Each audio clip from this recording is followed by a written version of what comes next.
All right, so I saw a channel called Drawn Out recently, and I really like his videos. He's been doing it for only like 2 weeks, and he wanted to talk about the new Fable game. And he talked about in his video, it's called Fable Gets It, that the new Fable game is really optimistic and it's looking really great. And he thinks that it's going to be amazing because of this newest trailer that came out. Very soon, we might see one of the biggest gaming comebacks in history. They revealed Fable yesterday, and it looks good. I honestly have an opposite opinion from that, though, and I am going to tell you why. So I've been in love with Fable, Fable 1, Fable 2, Fable 3. I watched when people got to play the very rough cut of Fable Legends before that got canceled, and now here we are with the new Fable game. Everybody's super excited and hopeful for it, and so am I. And I don't have the same complaints as a lot of other people, like, oh, the main character in the trailer was ugly. Like,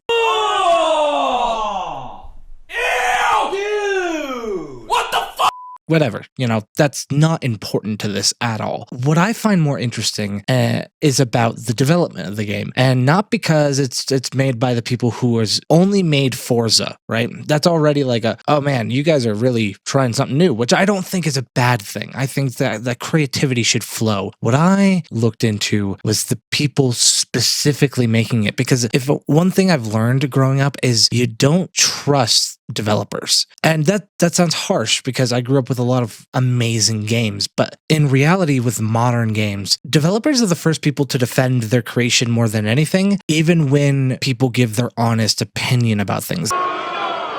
Do you guys not have phones? Yeah. It's like, yeah, there can be a lot of cringe and a lot of just people hating on something because it's fun. But genuinely, I feel like developers are the least reliable source for whether a game is going to be good or not. And I feel like we should start looking at the resume. We should start looking at their bulk of work to understand if this is even possibly going to be a good thing. So that's what I did. So I went in and I looked at a few different things, mainly the director, the head writer, and the head of narrative lead, because those are going to be super, super important, because I feel like the fact that they're getting help from another studio to make this game, I think the game looks fabulous. Like, I think the gameplay wise, like, the game is looking really clean. They're actually using Forza Tech engine, which is how all the Forza games are made, to make this game, which I think is awesome, because I think that it looks beautiful. I love how it's looking so far, and I love some of the things that they're saying, but putting too much stock into something is bad. So I went ahead and looked at the three things: director, I looked at the writer, and I looked at the narrative lead, because the narrative lead and the lead writer are peas in a pod. And first off, the director, Rolf Fulton. He's basically been the director for all the Forza franchise. Forza is a great game. It's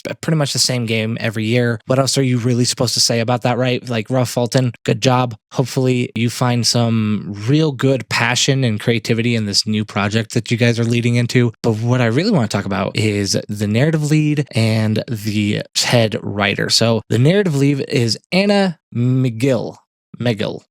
Oh God, how do I say that? Megal, sure. I went ahead and looked at her body of work. So very first thing that she has on her website that personally talks about the things that she's worked on. First thing was Playboy the Mansion, which was like, okay, little pet shop VIPs. Like, she did some work for Spirit Tracks, and then a couple things for Guild Wars. None of it was super crazy. The big ones were her most recent works. For one, the Avatar game, not Avatar: The Last Airbender, Avatar: The Blue People, the game that came out the last few years. No, dude, no. Absolutely, like that made me nervous already. But here's the thing. While I don't really care for the fact that she had a hand in the Avatar game and the DLC for Dishonored, the Outsider DLC, I don't really like that one either, to be honest. I do care about the fact that she was the narrative lead for Control. Control was a fabulous game. And the fact that she was the narrative lead for Control does give me some hope. Now, the rest of her resume that she's showing on her website is super hit and miss, but a combination of a good writer and a good narrative lead to like make the story flow really well. Control was an amazing game. Control, if you don't know it, was a game that was, the whole universe was based on SCP, which, if you don't know SCP, it is a community-driven fan project where people get to write these anonymous properties, creatures or items or whatnot. And it's really fun. It can be horror based, it can be fantasy based. There's a lot of different kinds of SCPs, but I love the fact that they explicitly said that Control was based off of it. And I loved that game a lot. So one win out of all this, right? It does make me a little nervous to know that like the bulk of her work has not been very stellar. And, you know, considering Control is the only one that I look at and go, man, they did a really good job. It does make me wonder if she had more to do with it being the narrative lead for Control, or if the writers had a lot more say and that's why it turned out so well. Nonetheless, at least one win on the board for her, and that's gonna make me kind of happy but very cautious. Now, the other one that I wanted to look at was the lead writer being Andrew Walsh. Now, I looked at Andrew Walsh's bulk of work, and he has a much longer resume of things going back to, I mean, we're talking probably like 90s, early 2000s. Like, he worked on Earthworm Jim 3D for the N64. So we're going back a few days, you know, just in terms of how long this guy has been around. And he has had his hand on consulting, writing for a lot of things. He did voiceover director for Halo 3. He had writing dialogue part of Heavenly Sword. If you don't know, Heavenly Sword was kind of a God of War knockoff for the PS3. And then as you keep going, you go, okay, so he was the narrative director for and writer for the Prince of Persia reboot from 2009, which wasn't amazing, you know, Ubisoft doing Ubisoft, but I did actually really liked that reboot. I know some people didn't. I actually really liked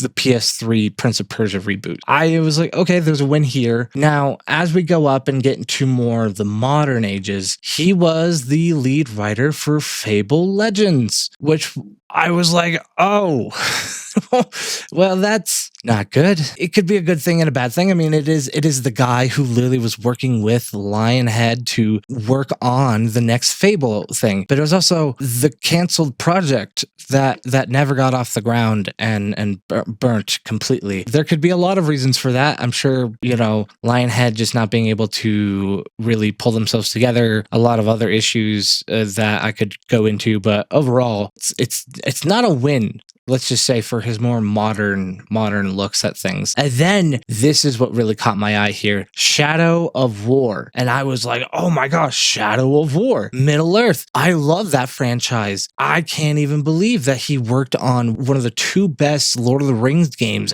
ever made. You look on his website and you look at what he did, and it was like writer, narrative consultant. Okay, awesome. Mobile. Come on, man. He was the writer and narrative consultant for the companion mobile game of Shadow of War that came out around the same time the game came out, that was not good and actually was very bad. So that was a bait and switch. That was not what I was expecting. Going through, you know, he did consultant and additional writing for The Division 2, which, you know, Division 2 was okay. That wasn't a bad thing, so I can't count that as a loss. He was the writer and narrative consultant for Watch Dogs Legion, which was not a super awesome game. And now he's the senior writer for Fable. So I don't know, his stack up, like most of it is writing credits. Like there's a lot of history of writing here. I mean, there's a lot of dialogue. There's a lot of writing. He's clearly taken his lumps. At the same time, what he has written in terms of games, I don't think is good.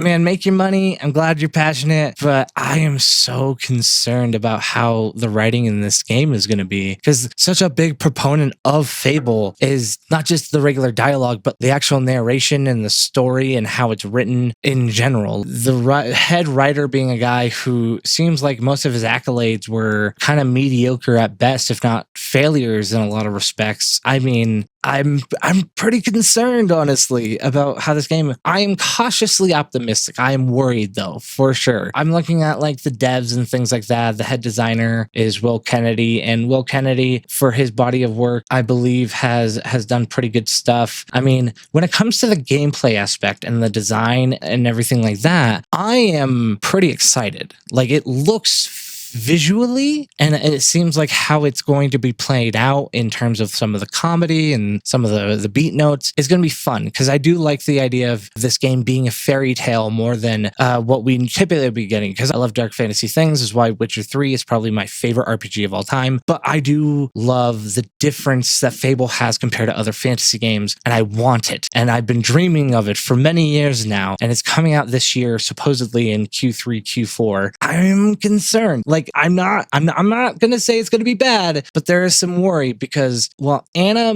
Megal has at least one accolade that I personally think that is fabulous. Andrew Walsh has not gotten my vote of confidence based on his stuff. I do hope that things will go better, and I do want this game to work really well. If you think this game is going to be good, go ahead and tell me why in the comments down below. If you have the faith that this game is going to be awesome, just go ahead and tell me. Otherwise, thank you so much for watching. Go ahead and subscribe and leave a like down below. I just want to get some of my thoughts out. I will see you next time.